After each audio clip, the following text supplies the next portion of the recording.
basically, I don't know, sometimes I know committees will have a meeting, short meeting before the presentation. I don't feel a need for that, No. unless you I do. don't think so. We've all received, as you know, the thesis. We're very excited to be at this day. I know it's been a long process, but we look forward to hearing you present, and we can talk about, your work afterwards. But we want to hear. So I'm going to put 25 minutes on the timer, and the goal is to basically introduce our conversation here today, and then we'll be moving towards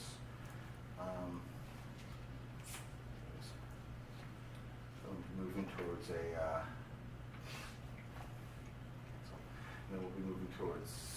decision today. Okay.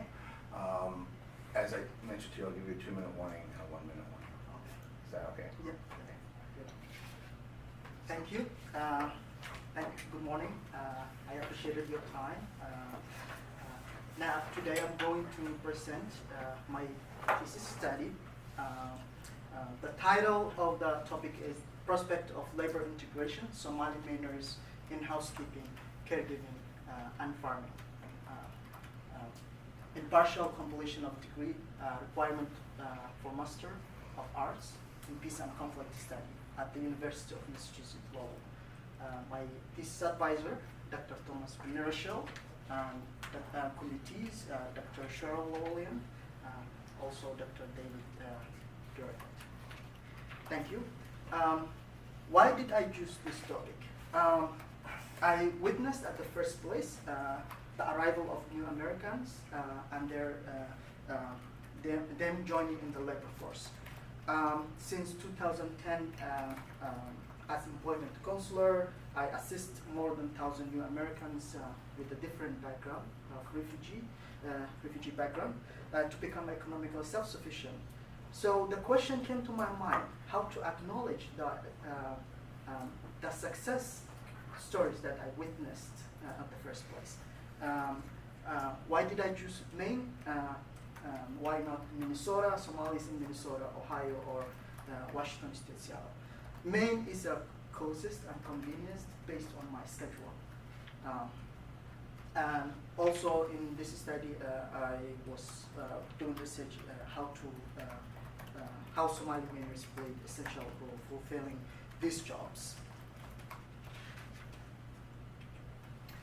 In this presentation, I'm going to overview outline and background of Somali refugees, dimensions of integration, research question, implications, methodology which I employed, findings, recommendations and limitations, and looking ahead. Outline of and background of Somali refugees. The current refugee crisis is the worst humanitarian disaster since World War II. Over 65.5 million forced displaced refugees worldwide. They live in refugee camps, which is in a dire situation. The hosting countries already experience with many challenges. Maine hosts 12,000 Somali minors. They live such cities, Portland, South Portland, Scarborough, and Lewiston. And they also live in many other cities, but this is at the Maine. Somalis start moving to Maine since 1991, 92, 93. In 2002, former Lewiston Mayor, Mr. Raymond, wrote an open letter which sparked the involvement of anti-immigrants hate group. In response to that, many citizens joined like a faith group, the governor at that time and senators to sympathize the new Mainers and stating that they are welcomed. So the new Mainers, after they moved to Lewiston and those other cities, they contributed. I'm going to take one example, the city of Lewiston. The city of Lewiston in 2007, the city won the National Civic League Award. The city also won in 2015 National High School Championship. which you can see Somali young boys holding the trophy. They also, after they scoring the goal, they celebrating. The new mayors assist the city and downtown, the city's downtown economically to revive. They open shops and restaurants. In this picture, there's a young girl doing window shopping in one of the Somali stores in Lewiston. Other thing need to be recalled, the contribution of new mayors. In spring 2014, Somalis recorded the highest, or logged the highest number of volunteer hours with Bates Cleaning Sweep program.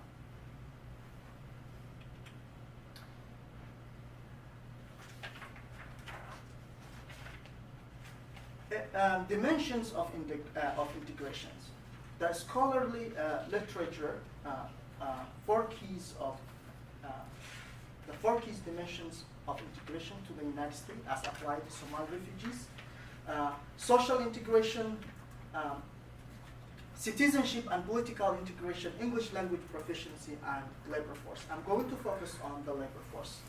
Social integration, the theory is, of integration is not only access to participation in the labor market or social service and civic engagement. It is a two-way process of adjustment by refugees and immigrant hosts, by refugees and immigrant and host society, all at all levels. They have to. It's two ways. Citizenship and political integration. In the U.S., the U.S. political integration and citizenship are becoming successful for new immigrants. One of the great examples, Ilhan Omar, won as a congresswoman in 2018. Also in 2018, Becca Dahal was elected as a city council in South Portland. English language proficiency. As Physical Policy Institute reported in 2016, report shows over time Somali immigrants tend to improve their English language ability. Also, the study makes a comparison between Bosnians and Burmese and Ejmon and Somalis. So Somalis have the highest level of English capability compared to those communities stated in LA. In this picture, it's LLB. So these beautiful boots, it's well known, are now made by Somali Americans or Somali Mainers, hand.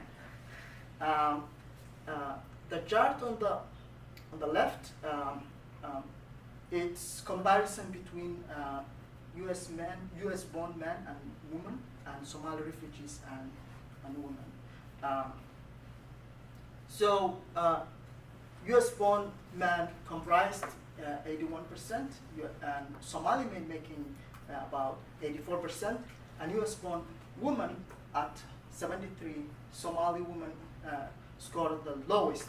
Why it has the lowest? In this study, I found that Somalis came with a compromised large number of kids due to childcare and long-hour shifts, 8-hour shifts, which required in the United States and Maine, that hold it back Somali females to participate directly.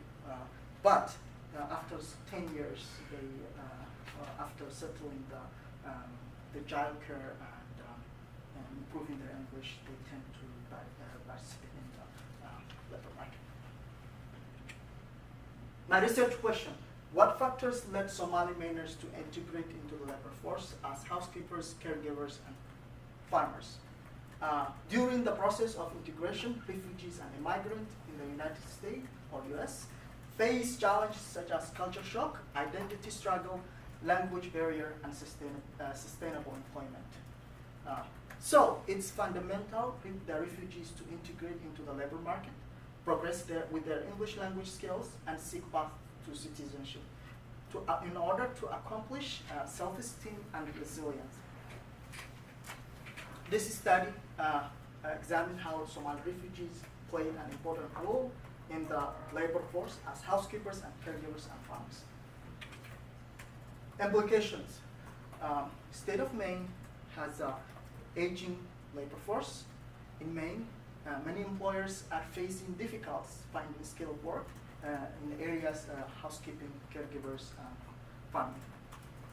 The survey conducted by Bureau of Labor Statistics estimated between 2000 and 2014, many Mainers left the workforce, moved to bigger states to find more opportunities, and many had retired. The methodology that I employed in my study, research method and approach, that this qualitative research study used a semi-structured interview with 15 Somali Mainers, 5 housekeepers, 5 caregivers, 5 farmers, and 2 program managers. Because the interview gave a shared experience and result will offer an profound conclusion for the study, as Marshall and Rosemary indicated. Data collection, I used the semi-interview structure, having a one-on-one meeting to keep the confidentiality, also to collect information that will address the study questions. Interview were not, the blank was no maximum 45 minutes. Selecting and recruiting participants to interview, I used the snowball sampling method. The participants were Somali Mainers between the age of 22 to 68. All the participants were female and resident of Portland and Lewiston, Maine. Data analysis, during the interview I took notes, used audio record. I transcribed those interviews conducted in Somali into English. Then I created English transcript for analysis. I didn't use interpretation, another one to translate for me. As a certified translator, Somali English, Arabic English, I was capable to translate those interviews. Findings.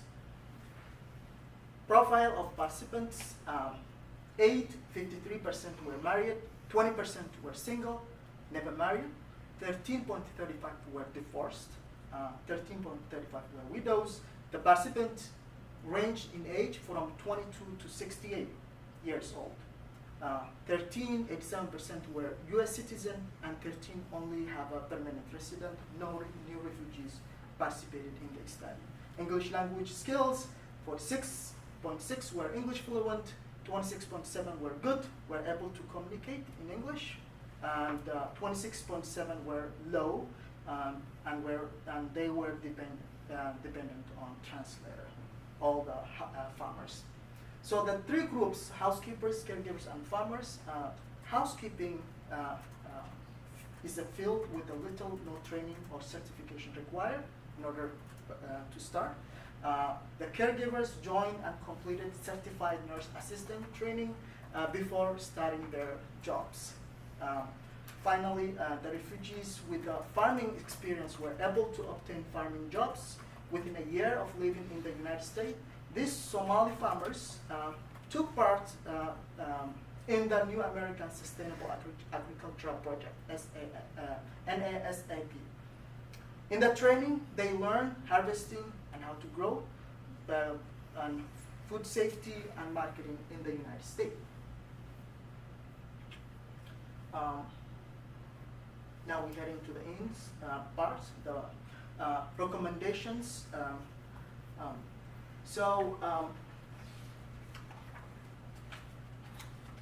Create a sustainable employment strategy. Due to low arrival of refugees,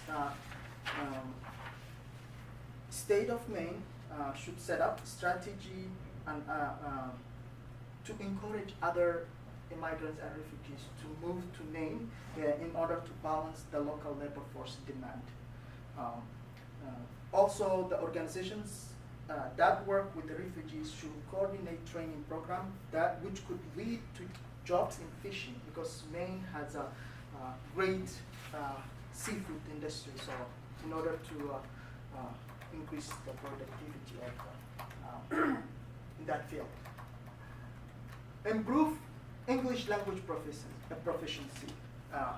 The participants all indicated they work long hours, more especially or more specifically the housekeepers and farmers.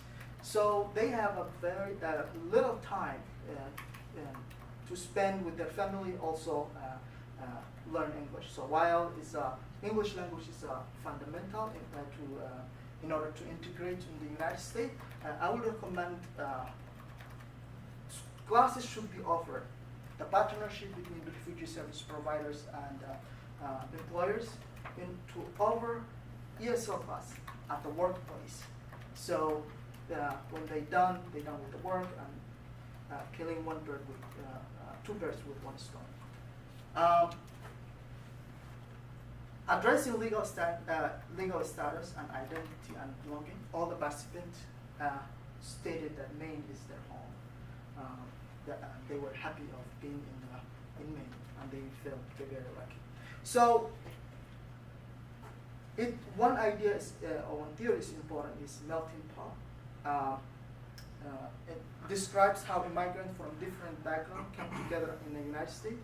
It assumed that over time, the distinct habits, customs, and traditions associated with a particular group would disappear as people integrated into large culture.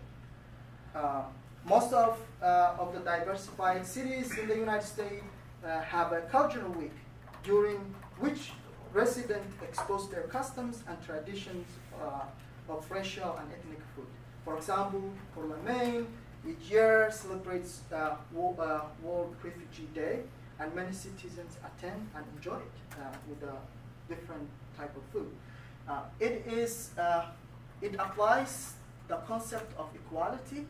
All cultures, not labeling one culture as exemptional.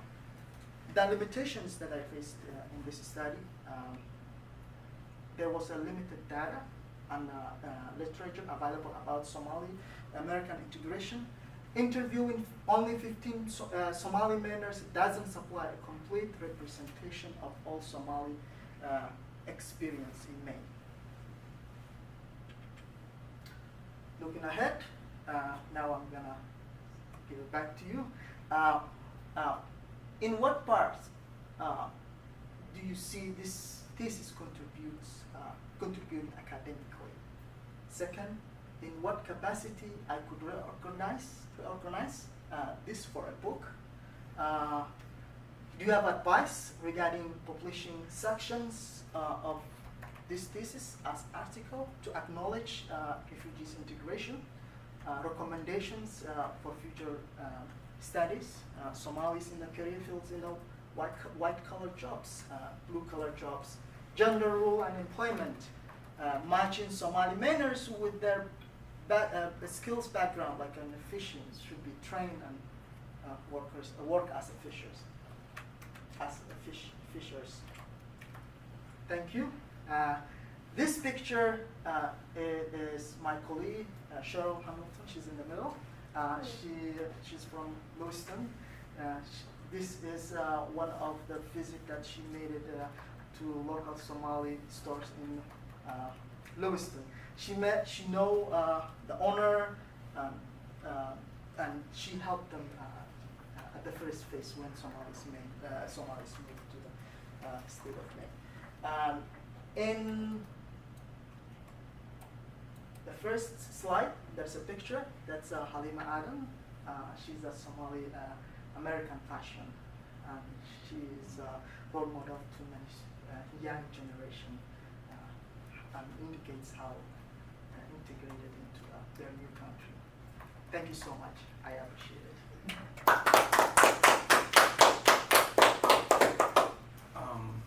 Great. Well, thank you, and thank you for coming in well below the time. We still have 6 minutes and 27 seconds. Yeah. So that's great. We don't need it. I appreciate you did a lot of reworking of this in the past few days. We had met, was it Thursday morning? Yep. And Yes. This is an entirely different presentation, and it's really great. It really is focused and Yeah. a lot of focus. so I'm very excited to see that. I guess we'd like to now turn to questions and have a conversation. You're welcome to sit and join us, and we can, I think, have some questions for you about. So, Cheryl, you want to start? Yeah, so I want to reiterate, great job with the presentation, and also the manuscript was great as well. So thank you. So I have kind of two sets of comments, and I think they kind of go back to your questions around preparation of sections of this for publication. So the first, I have a kind of series of questions around different education and employment barriers. So you've given us a good sense of like what sectors Somali Mainers enter, but I have some questions about how that integration happened. So the first is, did they have any prior education, including at the collegiate level, before coming to the United States? And if so, how was this education taken seriously or not by these different fields? And in my study, interviewing the participants from housekeepers, caregivers, and farmers, all of them were not educated. They didn't have an education, but they had skills back in Somalia. And those skills or credential that they had wasn't useful first when they arrived to the United States, so they have to work on improving their English. So the resettlement office, Catholic Charity, helped them to attend ESL classes. Then they moved or elevated to Portland or Lewiston Adult School, and that through there they improved their English, and they all the caregivers, they were housekeepers at the beginning, and then after they improved their English and obtained a GAD, they were able to go to school and reevaluate their credentials. So each stage takes some time, but they were hopeful that they will achieve one day. So there's a literature around kind of education and employment barriers for refugees in different contexts. And a lot of this literature finds that prior education and experience doesn't translate upon resettlement, right, which is, I think, what you found. Some of the research finds that English language plays a role, right, in which fields refugees can enter, which is also what you found. There's this kind of additional sub-literature that finds maybe language proficiency isn't the biggest issue, but actually racism plays a bigger role in terms of which fields people enter, right? So did the participants talk about any experience of being like racialized or discriminated against? Because that could be a factor on kind of what fields they are able to enter. Upon my interview, I was more focused on the stage that they went through and the success that they reached. None of them shared that due to wearing hijab or so. While these jobs are in high demand and many Mainers tend to do it, so those that gives them an opportunity to work in that field. I could elaborate outside of my study. My colleague Cheryl, one of the events I accompanied her, she shared that the banks were not accepting Somali has a background with the banking.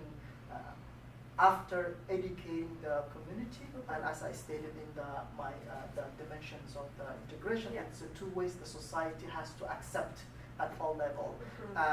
So after 10 years, they accepted to hire Somali female as a attendant, and they have to welcome her with the traditional food and make some